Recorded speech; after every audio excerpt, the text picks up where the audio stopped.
Hey guys, I was going to do a quick integrity on some ventilator variables that we had talked about in class.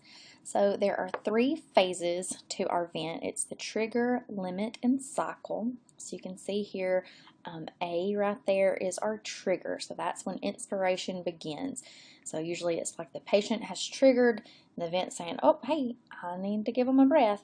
So then it gives a breath up to here at B, which is the limit. That's where it's saying, okay, I've had enough. I can't go any higher. So I'm going to just plateau out. So it's just going to stay right there at whatever we have limited it to. And then C is our cycle, and that's where it's over. We have ended it. So inspiration ends. So you've got your trigger, initiates inspiration, your limit, it limits gas flow during inspiration, it sustains inspiration at a certain level, and then cycle, it ends inspiration. So here's just a little graph going to help. We've got pressure over here on your y-axis, and you have time here in your x-axis. Hopefully that's right. So as we're going along, our patient starts to take in a breath. The ventilator senses that flow, because here you can see that it dips down, it goes negative. So here's our trigger variable. That's when our patient has triggered the vent and it says, oh, hey, I got to give a breath. So it's going to go up here, inhalation to about 20, and it's going to say, oh, they said 20. I can't go any higher, so I'm just going to hang out. The flow's still going. Oh, the flow has stopped. The patient's ready to exhale, so the vent cycles off that breath. Exhalation resumes, and then we get back down to our baseline.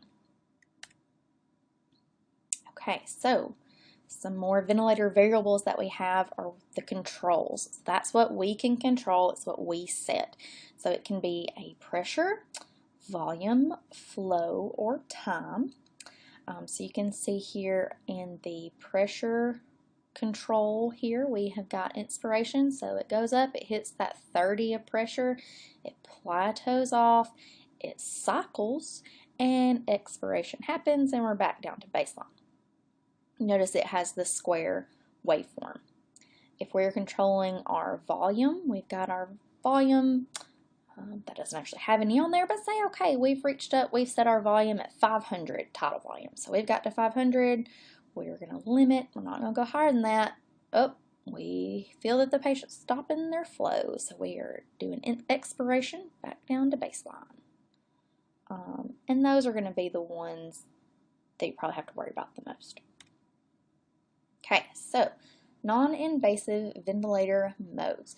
So your ventilating pressure is known as IPAP. That is your inspiratory positive airway pressure.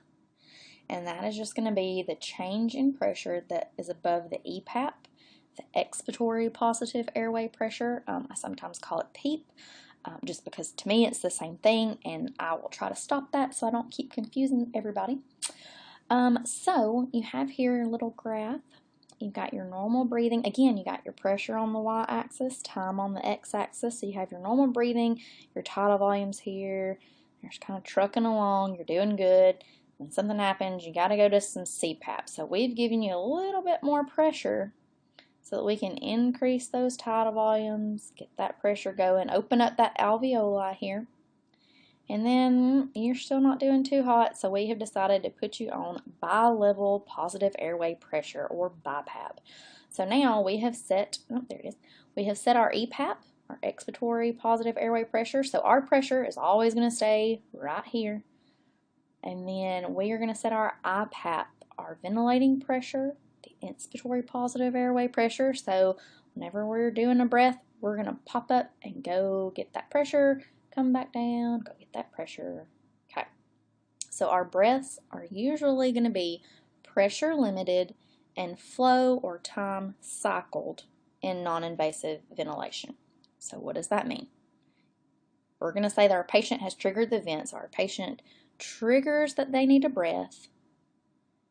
The vent is going to give whatever pressure that we have set, because we're controlling that ventilating pressure, we're controlling that IPAP. So it's going to reach whatever pressure we have set. It's not going to go higher. It's just going to hang out right there. And then the vent's going to say, oh, hey, that flow stopping, I got to end that breath. So it's going to cycle. It's going to be flow cycled and go into expiration. Okay, page 1126, figure 49-13. It just shows you some of the effects of when you change your IPAP and EPAPs. So on this top part, you have your pressures that you have set. This bottom one, you have your tidal volumes. So when you have a patient that's on CPAP at 5, it's continuous positive airway pressure. See down here that correlates to A, so they're getting about 400 tidal volume. Then whenever you put the patient on BiPAP, they've set their EPAP at 5, so their expiratory positive airway pressure, that's the pressure that is always being pushed through that vent. It's kind of keeping those alveoli open. They've set their IPAP at 10, so that's going to be your inspiratory positive airway pressure. So you can see it's constantly going to stay at 5, but then whenever your patient triggers a breath, it's going to go up to a pressure of 10. That's going to be its limit. It's pressure limited. It's going to stay right there until it cycles back down. So during that, you can see there are 10 of IPAP minus 5 of EPAP. You're getting 5 pressure difference. So you're coming up from where you were at 400. Now you're getting up to 600. So you're getting that 600 tidal volume with that 5 pressure difference. Now in C, you've still got your EPAP of 5, so you've still got that pressure of 5 opening up your alveoli, always in there. But now they have cranked your IPAP, inspiratory positive airway pressure, up to 15. So you can see your pressure's gone up. So the patient comes along, they triggered that breath, the vent kicks in and says, okay, I'm up to 15, I'm not going to go higher than that, that's my limit. Well, patient stop breathing, here we go, exhale. So your IPAP of 15 minus your EPAP of 5, that gives you a pressure difference of 10. So in B, you were at pressure difference of 5. C, you're up to a pressure difference of 10. So as you can see down here on your tidal volume graph, you have gone up to a tidal volume of 800. Now when you were here in B with a pressure difference of 5, you were only at 6. So now you've added basically 5 more, so you've gone up to 800. So hopefully you can kind of see the difference there. So now, let's blow your minds a little bit. We're going to come over here to D. Here in D, we have set the expiratory positive airway pressure at 10. Probably what's happened is the patient's desatting, their oxygen is really, really low, because the higher we set that EPAP, that expiratory positive airway pressure, the more pressure is going to always be in those alveoli, pushing them open. So you're going to be able to get higher oxygen levels. So this patient came in, their oxygen was really low. Where'd my mouse go? There it is. Okay, so we have an EPAP of 10. So they've set our IPAP here at 15. So patients come along, trucking, they're triggering their breath. The vent's going to give 15 of pressure. It's going to limit out at 15 and then cycle down. So IPAP of 15, which was, you can see the same here, but we've increased our EPAP from 5 to 10. So 15 minus 10 is just a pressure difference of 5. So you can see down here on D for the tidal volume, that's why your tidal volume has gone back down. It's gone back down to 600 because you've only got a pressure difference of 5 here in D, just like you did in B. In C, you've increased that pressure difference, so that's why your tidal volume has increased.